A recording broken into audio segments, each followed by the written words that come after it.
الرحمن الرحيم الحمد لله وكفى وسلام على عباده الذين اصطفى أما بعد أعوذ بالله من الشيطان الرجيم بسم الله الرحمن الرحيم قل هل يستوي الذين يعلمون والذين لا يعلمون إنما يتذكر أولو الألباب صدق الله العظيم. محترم بزرگوں، دینی ایمانی بھائیوں، ماں بہنوں اور پیارے بچوں، ایک وقت وہ تھا جب اس مدرسے کا آغاز ہوا تھا سن 2000 میں، تو ہم لوگ ابھی جس جگہ بیٹھے ہیں یہی وہ جگہ تھی جہاں سے اس مدرسے کا آغاز ہوا تھا. سن 2000 کے جو حالات تھے وہ میرے ذہن میں نہیں ہیں. اس وقت کی جو چیزیں ہیں وہ مجھے یاد نہیں ہیں، لیکن اتنا ضرور یاد ہے کہ اس مدرسے کے شروع ہونے کے بعد اس مدرسے کے جو ابتدائی طلبہ تھے، اس مدرسے کے جو بچے شروعات میں تعلیم حاصل کرنے والے تھے، ان بچوں میں بھی شریک تھا. اور یہ میرے لیے فخر کی بات ہے اور تاریخی بات بھی ہے کہ اس مدرسے کا پہلا حافظ بھی الحمدللہ میں ہوں. جس زمانے میں نے حفظ قرآن یہاں پر مکمل کیا اور 25 دسمبر 2005 میں میرا قرآن کریم مکمل ہوا تھا، تو مدرسے کی جگہ بہت محدود تھی، یہاں کے وسائل بہت محدود تھے، یہاں جگہ کی بھی تنگی تھی، درسگاہوں کی بھی تنگی تھی، وسائل کی بھی تنگی تھی. اور سامنے کی جو درسگاہ ہے ہماری بالکل میرے سامنے، اس میں ہمارے استاد قاری اشفاق صاحب پڑھایا کرتے تھے. تو وہ وقت ابھی مجھے یاد آ رہا ہے کہ ہمارے پاس اتنی سی جگہ ہوتی تھی اور اسی جگہ میں اس مدرسے کا آغاز ہوا تھا. اور آج میں آپ حضرات کے سامنے ہوں اس مدرسے کی برکت کے نتیجے میں اور میرے والد صاحب کی محنت کے نتیجے میں آج میں آپ حضرات کے سامنے ہوں. یہ میری جو آنکھوں میں آنسو ہیں یہ خوشی کے آنسو ہیں کہ اللہ تعالیٰ نے اس مدرسے کی برکت سے، میرے ماں باپ کی برکت سے، میرے اساتذہ کی برکت سے مجھے اس قابل بنایا. میں الحمدللہ اپنی اس مدرسے سے تعلیم حاصل کرنے کے بعد اس ہندوستان کی بلکہ دنیا کی سب سے عظیم یونیورسٹی علی گڑھ مسلم یونیورسٹی میں ہوں. اور آج کے اسٹیج سے میں آپ حضرات کو یہ بات بتانا چاہتا ہوں، شاید آپ لوگوں میں سے، عورتوں میں سے، مردوں میں سے، بچوں میں سے نہیں جانتے کہ میں کیا کر رہا ہوں، کہاں ہوں. سب لوگ یہی سمجھتے ہوں گے کہ مولانا ہے، کئی مدرسے میں پڑھاتے ہوں گے، کسی مسجد میں رہتے ہوں گے. لیکن میں اس اسکول کے افتتاح کے موقع پر آپ حضرات کو یہ بات بتا رہا ہوں کہ الحمدللہ میں نے اس مدرسے سے تعلیم حاصل کرنے کے بعد اپنی عربی تعلیم مکمل دارالعلوم دیوبند سے کی. اس کے بعد میں نے علی گڑھ میں داخلہ لیا اور آج الحمدللہ میں ڈاکٹر بن چکا ہوں. یہ میرے اللہ کا فضل ہے، میرے ماں باپ کی دعائیں ہیں، میرے اس مدرسے کی برکت ہے. اگر اس بستی میں یہ مدرسہ قائم نہ ہوتا تو آج نہ میں آپ کے سامنے ہوتا، نہ آپ کے یہ بچے اس قابل ہوتے کہ مدرسے میں تعلیم حاصل کریں. تو اس لیے ہمیشہ یاد رکھیے کہ جو بھی کام یہاں پر کیا گیا ہے اور جو یہاں پر محنتیں کی گئی ہیں، ان سب کی جو برکتیں ہیں، ان سب کا جو نتیجہ ہے وہ ہمارے اور آپ کے بچوں کے لیے ہے. ہم نے یہاں پر تعلیم پائی، ہمارے بھائیوں نے یہاں پر تعلیم پائی، اور گاؤں کے جو بچے بھی یہاں سے نکل کر تعلیم حاصل کر کے آگے گئے ہیں. آج اتنے بچے ایسے ہیں ہمارے اس مدرسے کے جو مسجدوں میں امام بن چکے ہیں، کچھ بچے ایسے ہیں جو یونیورسٹیوں میں جا چکے ہیں، اور ہمارے بعض ساتھی ہندوستان سے باہر کے ملکوں میں بھی تعلیم حاصل کر رہے ہیں. تو اس پر ہم اللہ کے شکر گزار ہیں کہ اس نے ہمارے اس مدرسے کے فیض کو جاری کیا اور یہاں کی تعلیم کو، یہاں کی تربیت کو، یہاں کے اثرات کو اللہ تعالیٰ نے ملک کے دوسرے علاقوں میں پہنچایا. لیکن میرے بھائیوں یہ بات یاد رکھیں کہ وقت کے اعتبار سے انسان تبدیلی کا محتاج ہوتا ہے. جب انسان پیدا ہوتا ہے بچے کی شکل میں آتا ہے اور بڑا کمزور ہوتا ہے، تو بچے کی جو غذا ہے وہ الگ ہوتی ہے. جیسے جیسے بچہ پروان چڑھتا ہے، بڑا ہوتا جاتا ہے، اس کی غذا بدل جاتی ہے، اس کی ضرورتیں بدل جاتی ہیں، اس کے تقاضے بدل جاتے ہیں۔ تو آج کے جو ہمارے حالات ہیں، یہ حالات ہمیں اس بات کو بتانے کے لیے کافی ہیں کہ ہمیں تعلیم کی پہلے سے زیادہ ضرورت ہے۔ آج کے جو حالات ہیں، آپ ملک میں نکلیں، دنیا میں جا کر دیکھیں۔ ابھی مولانا نے تفصیل سے بات کی اس موضوع پر کہ جو لوگ علم والے ہوتے ہیں، تعلیم والے ہوتے ہیں، ایجوکیشن والے ہوتے ہیں، وہی دوسروں پر راج کرتے ہیں، اور جو لوگ تعلیم حاصل نہیں کرتے وہ ہمیشہ دوسروں کے غلام بن کر رہتے ہیں۔ اب مائیں بہنیں بیٹھی ہیں، آپ بھی سن لیں، اور جو چند لوگ یہاں کے بیٹھے ہیں یہ بھی سن لیں۔ اب آپ کے ہاتھ میں ہے، آپ اپنے بچوں کو کیا بنانا چاہتے ہیں؟ آپ اپنے بچوں کو ڈاکٹر، انجینئر، سائنٹسٹ، عالم، مفتی، حافظ بنانا چاہتے ہیں، یا اپنے بچوں کو دوسروں کا غلام بنانا چاہتے ہیں؟ اور غلامی سے نکلنے کا طریقہ صرف یہ ہے کہ ہم اپنے بچوں کی تعلیم کی، تربیت کی، ان کی اصلاح کی فکر کریں۔ اور جو بھی کام یہاں پر شروع کیا گیا ہے، یہ بات یاد رکھ لیں کہ یہ کام نہ مولانا فیضان صاحب نے اپنے لیے شروع کیا، نہ میرے والد صاحب کو اس کی ضرورت رہی ہے۔ الحمدللہ ہم لوگ جتنی اللہ نے ہمارے لیے تعلیم رکھی تھی حاصل کر چکے۔ صرف ہمارے ذہن میں یہ بات آئی، اللہ نے ہمارے دل میں یہ بات ڈالی کہ اگر ہم کسی قابل ہو گئے ہیں تو ہم اپنے گاؤں کے بچوں کے لیے بھی کچھ کر گزرنے کا جذبہ رکھیں۔ آپ اپنے گاؤں کا جائزہ لیجئے، اپنے گاؤں کے لوگوں کو دیکھیے۔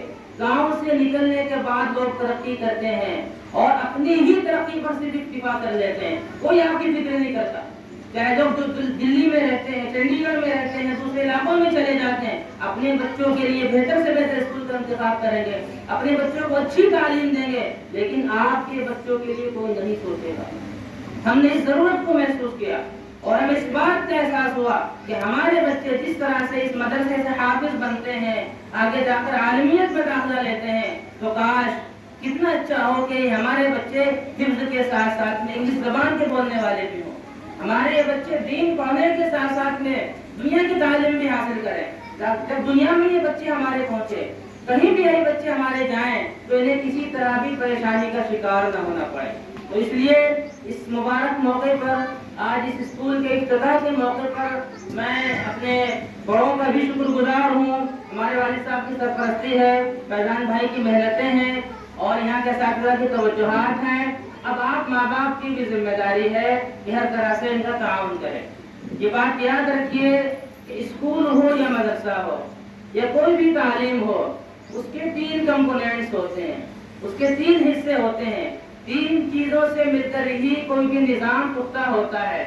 مدرسے کے اندر بچہ پڑھے، حفظ قرآن حاصل کرے، یا اسکول کے اندر بچہ آئے، اس میں 3 چیزیں ضروری ہیں۔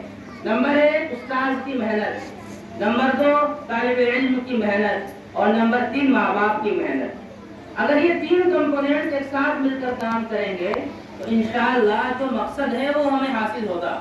لیکن اگر ان 3 چیزوں میں سے بھی کسی بھی لیول پر کوئی تبدیلی پائی گئی، کوئی کمی پائی گئی، تو بچے کی ترقی کے اندر کمی پیدا ہوتی چلی جائے گی۔ اب یہاں مدرسے کے اندر ہمارے پاس 2 کمپوننٹس ہیں۔ الحمدللہ بہتر استاد بھی یہاں موجود ہیں، اور ان کو بہتر سے بہتر پڑھانے کا سلیقہ بھی ان کو آتا ہے، اور بچے کے ساتھ وہ اپنی محنت بھی کرتے ہیں۔ تو استاد مدرسے کے اندر محنت کرے گا اور بچے کو وہ تعلیم دے گا، لیکن گھر جانے کے بعد بچے سے کام لینا، بچے کو تیار کرنا، یہ ماں باپ کی ذمہ داری ہے۔ جب استاد کی بھی محنت ہو، بچہ بھی پابندی سے پڑھے، اور ماں باپ بھی وقت پر پابندی کے ساتھ بھیجنے کا اہتمام کریں، یہ تینوں حصے جب مل کر کام کریں گے تو جیسا بتایا گیا ہے اس اسکول کے مقاصد میں، انشاءاللہ مجھے امید ہے وہ ہمارے مقاصد سامنے آئیں گے۔ میرے بھائیو یہ بات یاد رکھیں کہ آج کے زمانے میں اگر کوئی آپ کے بچوں کو پیسے لے کر بھی پڑھاتا ہے، اس پڑھانے والے کا احسان ہے۔ آپ پیسے سے سب کچھ حاصل نہیں کر سکتے، آپ پیسے سے گھر بنا سکتے ہیں، آپ پیسے کی بدولت اچھا کھا سکتے ہیں، اچھی کار خرید سکتے ہیں، لیکن پیسے کی وجہ سے تعلیم حاصل نہیں کر سکتے۔ کتنے پیسے والے لوگ موجود ہیں لیکن ان کے پاس تعلیم نہیں ہے۔ تو اگر کوئی آپ سے تعلیم کے لیے پیسہ لے کر آپ کے بچوں کو پڑھاتا ہے، تب بھی اپنے بچوں کو پڑھانے کی فکر رکھیں، اور یہ بات یاد رکھیے کہ ہمیشہ دینے والا بننے کی کوشش کریں، لینے والا بننے کی کوشش نہ کریں۔ حدیث پاک میں بھی حضور پاک نے فرمایا، الید العلیٰ خیر من الید السفلی کہ دینے والا ہاتھ لینے والے ہاتھ سے بہتر ہوتا ہے. ہمارے حالات یہ ہیں, ہم دوسروں سے بھیک مانگتے ہیں, اپنے بچوں کو دوسروں کی اداروں میں داخل کرتے ہیں, اور ہم اس امید میں ٹکے ہوئے ہیں کہ ہمارے بچوں کے لیے, ہمارے گاؤں کے لیے دوسرے لوگ آ کر محنت کریں گے. کوئی آپ کے لیے کام نہیں کرے گا, کوئی آپ کے لیے نہیں سوچے گا, کوئی آپ کے بچوں کے مستقبل کے بارے میں نہیں سوچے گا. حالات یہ ہیں, لوگ یہ سمجھتے ہیں کہ مسلمانوں کے بچے صرف اور صرف غلام بن کر زندگی گزارے, مسلمانوں کے بچے ٹیر پنچر لگائیں, مسلمانوں کے بچے دوسروں کے اندر گھروں میں کام کریں. تو خود ہمیں ارادہ کرنا ہوگا, خود ہمیں تبدیلی پیدا کرنی ہوگی, خود ہمیں اپنے بچوں کے لیے آگے بڑھنا ہوگا. اگر ان مقاصد کے ساتھ, ان ارادوں کے ساتھ اپنے بچوں کو بھیجیں گے تو اس اسکول کا نتیجہ انشاءاللہ 6 مہینے اور سال بھر کے اندر آپ دیکھیں گے. آخر میں میری آپ سب سے یہ گزارش ہے کہ دیکھیے, کسی بھی نظام کے اندر اصول اور ضابطے بہت اہم ہوتے ہیں, اور یہ بات کہی جاتی ہے کہ بندشوں میں ہی آزادی ہے, بندشوں میں ہی آزادی ہے. تو اپنے آپ کو ضابطوں کا, اصولوں کا اور رولز کا پابند بنائیں. اس اسکول میں جو نظام لاگو کیا گیا ہے اور جو یہاں کا تعلیم کا طریقہ ہوگا, جو یہاں کا اسکول میں بچوں کے آنے کا وقت ہوگا, وہ ساری چیزیں قاری صاحب, مولانا فیضان صاحب آپ سب لوگوں کو بتاتے جائیں گے اور بتا بھی چکے ہوں گے. تو بچوں کو اسی وقت پر بھیجنے کی کوشش کریں. اسکول کی طرف سے جو بچوں کے لیے ڈریس منتخب کی گئی ہے, ہر بچے کے پاس وہ ڈریس ہونی چاہیے. اسکول کی طرف سے بچوں کا جو سلیبس متعین کیا گیا ہے, وہ سلیبس ہر بچے کے پاس ہونا چاہیے. اور اسی طرح سے یہاں پر اس اسکول کی جو فیس متعین کی گئی ہے, وقت پر وہ فیس بھی ادا ہو جانی چاہیے. اس لیے کہ یہ کوئی بھیک نہیں ہے کہ ہر مہینے آپ کے پاس فون کیا جائے, ہر مہینے بچوں کو گھر بھیج دیا جائے کہ فیس لے کر آؤ, فیس لے کر آؤ. یہ کوئی بھیک نہیں ہے, یہ آپ کے بچوں کے مستقبل کا مسئلہ ہے. اگر آپ اپنے بچے کے لیے مہینے میں 200 روپے 300 روپے نہیں ادا کر سکتے تو آپ کے لیے بڑے افسوس کی بات ہے, بڑے شرم کی بات ہے. بازاروں میں نکلتے ہیں, عید کی تیاریاں کرتے ہیں, شادی کے جوڑے خریدے جاتے ہیں, 1000 روپے بہا دیے جاتے ہیں. اسپتال میں جب آپ جائیں گے, ڈاکٹر سے علاج کروائیں گے, کیا ڈاکٹر کو بھی آپ بھی کہتے ہیں کہ 1 مہینے بعد پیسے دوں گا؟ نہیں. لیکن جب مدرسے کی باری آئے گی, فیس کی باری آئے گی, اچھے اچھے مالدار, اچھے اچھے خوشحال لوگ بھی یہ کہتے ہیں کہ آج ہمارے پاس پیسے نہیں ہیں. تو پھر آپ کے پیسے کس کام کے, آپ کی محنتیں کس کام کی, آپ کی دولت کس کام کی, آپ کس کے لیے پھر کما رہے ہیں اگر اپنے بچوں کو یہ خرچ نہیں کر سکتے؟ تو اس لیے یاد رکھیں, ہمارے جو ضابطے ہوں گے, اس اسکول کا جو نظام ہوگا, سب کو اس کو فالو کرنا ہوگا. اور اگر جو لوگ اسکول کے ضابطوں کو نہیں مانیں گے تو وہ اپنے بچوں کو کہیں اور داخل کر دیں, اپنی مرضی کے مطابق کہیں اور بھیجنا چاہیں تو بھیج دیں. ہمارے پاس ایک بچہ رہے گا, ہم ایک بچے کو بھی پڑھائیں گے, 10 بچے رہیں گے, ہم 10 بچوں کو بھی پڑھائیں گے. لیکن خدا کے واسطے جو لوگ بھی ہمارے ضابطوں کے خلاف چلیں گے, جو لوگ بھی ہمارے ماحول کے مطابق نہیں چلیں گے, تو معذرت کے ساتھ میں اس اسٹیج سے کھلم کھلا اعلان کر رہا ہوں کہ وہ ہم تک شکوہ نہ کریں کہ ہمارے بچوں کو کیوں آپ نے اٹھا دیا, ہمارے بچوں کو آپ کیوں نہیں پڑھاتے. تو اگر آپ کو ہمارے ساتھ چلنا ہوگا تو ہمارے اصولوں کے مطابق کام کرنا ہوگا. الا ماشاءاللہ کبھی کسی کے ساتھ کوئی مجبوری پیش آ جاتی ہے, اس کی آپ اطلاع کر دیں تاکہ مجبوری کو سمجھتے ہوئے حالات کے مطابق فیصلے کیے جا سکیں. لیکن بہرحال یہ شروعات ہو چکی ہے, اب آپ کے ہاتھ میں ہے, آپ اپنے بچوں کو کیا دینا چاہتے ہیں, مستقبل کے لیے ان کو کیا بنانا چاہتے ہیں. تو ان کا وقت کا بھی خیال رکھیں, مدرسے کے ضابطوں کا, اسکول کے نظام کا بھی خیال رکھیں, اور جو بھی یہاں کی ضرورتیں آپ کے بچوں کی ہیں ان کو پورا کرنے کی کوشش کریں. مجھے امید ہے کہ انشاءاللہ جیسے ارادے بیان کیے گئے ہیں اور جو اس اسکول کو قائم کرنے کا مقصد ہے وہ ضرور حاصل ہوگا. آپ بہاری گڑھ سے دہرادون تک چلے جائیں, بہاری گڑھ سے سہارنپور تک, چاروں طرف بہاری گڑھ کے جائزہ لے لیں, کہیں آپ کو کوئی ایسا اسکول نہیں ملے گا کہ جہاں بچوں کو دین بھی پڑھایا جاتا ہو. آپ کے بہاری گڑھ میں اسکول ہیں, عیسائیوں کے ہیں, غیروں کے ہیں, جہاں صبح میں جب بچہ جاتا ہے پریئر کے نام پر غیر اللہ کی پوجا کی جاتی ہے, غیروں کی وہاں پر باتیں کی جاتی ہیں, اور وہاں بچہ نہ دین کا رہتا ہے نہ دنیا کا رہتا ہے. سچی بات یہ ہے, اس لیے کہ جو تعلیم بچے کو دین سے دور کر دے وہ تعلیم ہی کس کام کی ہے.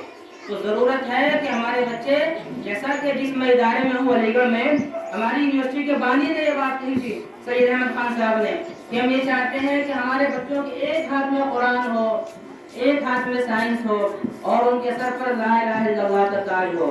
یہی ہمارا بھی مقصد ہے. اللہ پاک ہم سب کو اس مقصد میں کامیابی عطا فرمائے. اور جو باتیں یہاں پر آپ حضرات سے کی گئی ہیں ان پر عمل کرنے کی کوشش کریں۔ والسلام علیکم ورحمۃ اللہ وبرکاتہ۔